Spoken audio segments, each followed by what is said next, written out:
Thank you, Jared. I'll take 5 or 6, 7 minutes to present the Business and Biodiversity platform, and in order to leave time for discussion, indeed. The European Business and Biodiversity platform I already mentioned was initially launched in 2007. It was one of the first business and biodiversity platforms at the time. I believe one also existed in Portugal, and it was recently relaunched at the beginning of last year with the idea of re-engaging businesses with a more specific agenda. Overall, the functions of the platform are communication and coordination at an EU level about what companies are doing on business and biodiversity. So national platforms have a role of addressing what companies do at a national level. The European platform focuses more indeed on a regional level in the EU. Its aim is also to support member states in launching national platforms on business and biodiversity, and we've seen the launch of the Finnish platform a year and a half ago about, and this year a platform was launched in Poland, for example. So now there are over 10 national platforms in about a bit under half of the EU member states, including actions in all the big member states of the EU. And the idea is to really also directly engage with business on strategic issues.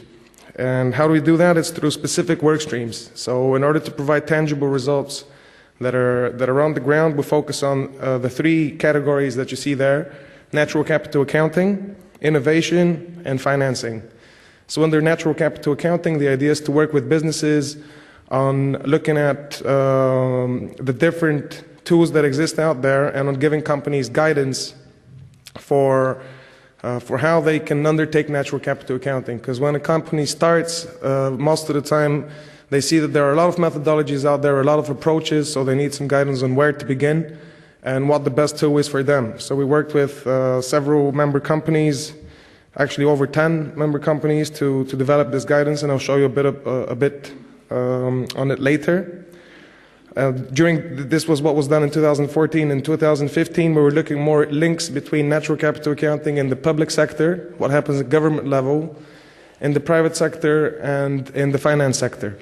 Because especially at the moment, there is a disconnect between the way natural capital accounting is understood at public sector level, which is about following the system of environmental and economic accounts linked to national accounts, and what goes on in the private sector, which is typically on impacts and dependencies, and of course on the finance sector that we discussed earlier. Overall, I'm not going to go in details, but the conclusion of the work stream and all these reports are online. I'll show you the link later. But at the moment there's no convergence.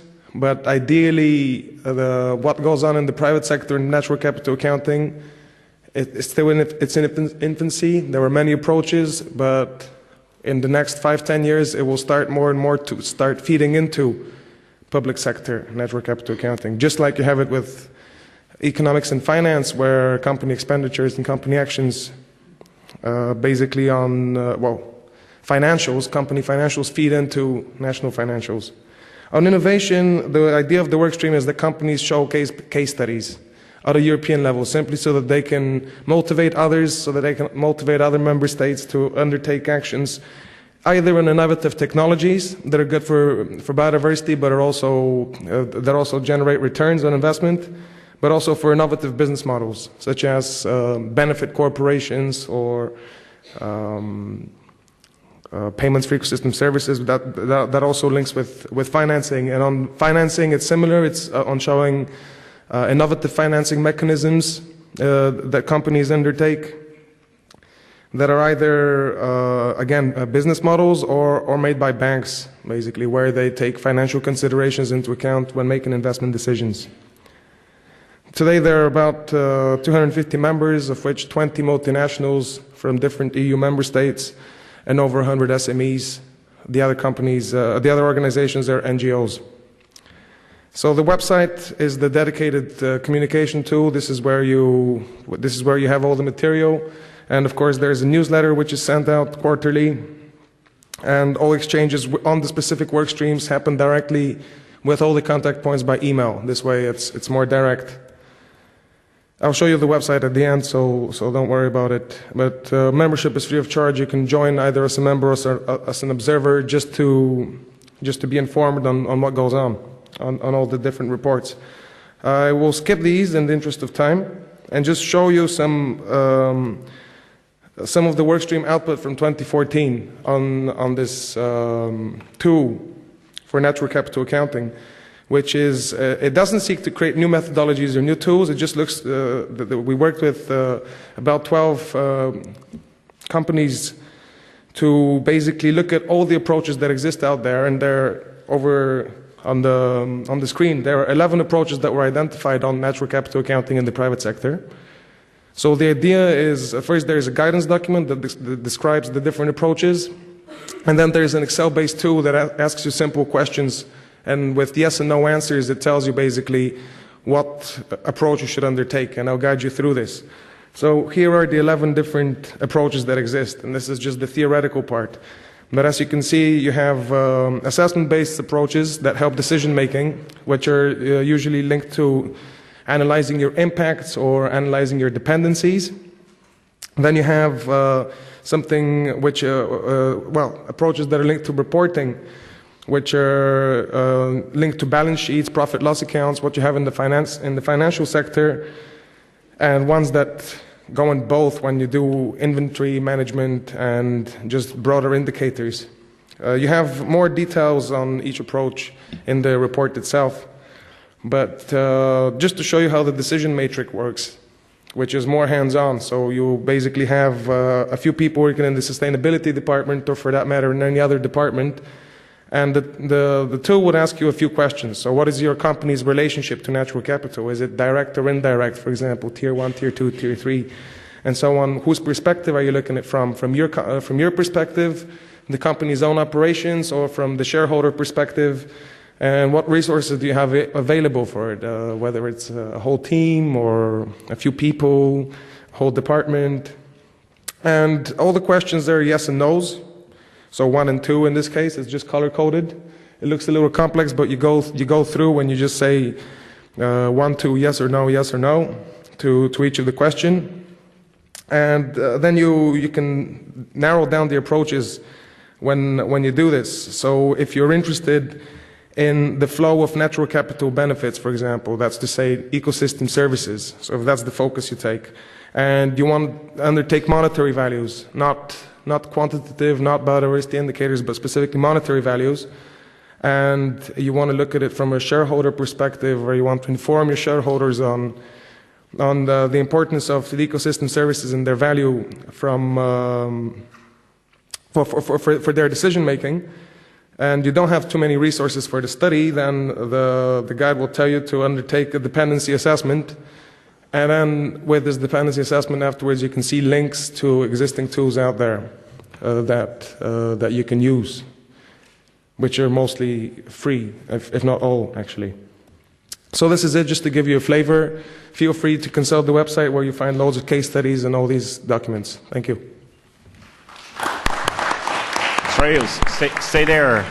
So same process. If there are some burning questions that are out there that you would like to ask Strahil, and I know we ask him to be very short, so I'm sure that there might be some further questions. But if there's a burning clarification questions, happy to take it, 1 or 2. Not for the moment. Okay, there's one there at the end. I'm making the microphone run. Sorry about that. Okay, and then there's also questions being asked, so that's a good thing. Thank you, Christina, for reminding that. Hi, Tom from TrueCost. I'm just wondering, sorry if you've already covered this off, but how this initiative connects with the Natural Capital Protocol, because there's obviously quite a lot of overlaps.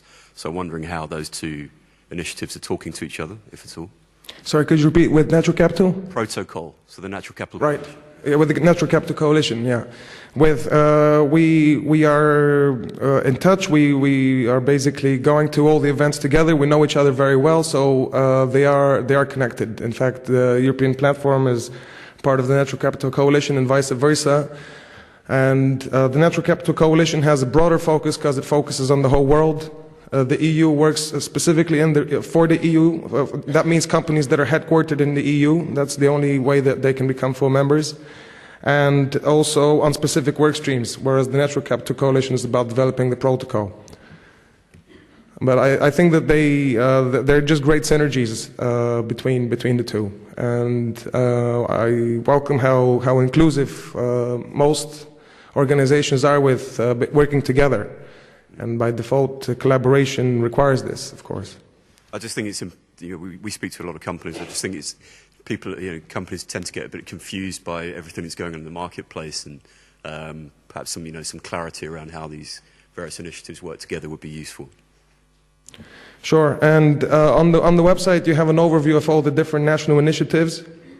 Now, of course, when it comes down to other initiatives, some of them are there, but you can't go into everything, and you will find that some companies are selective at one point. Some work with ones, others with the other. As long as afterwards they're connected through global initiatives such as the CBD Global Platform that you'll hear about later, which is a network of networks, and the Natural Capital Coalition, which is also very inclusive in terms of its stakeholder balance. That's useful as long as they're collaborative.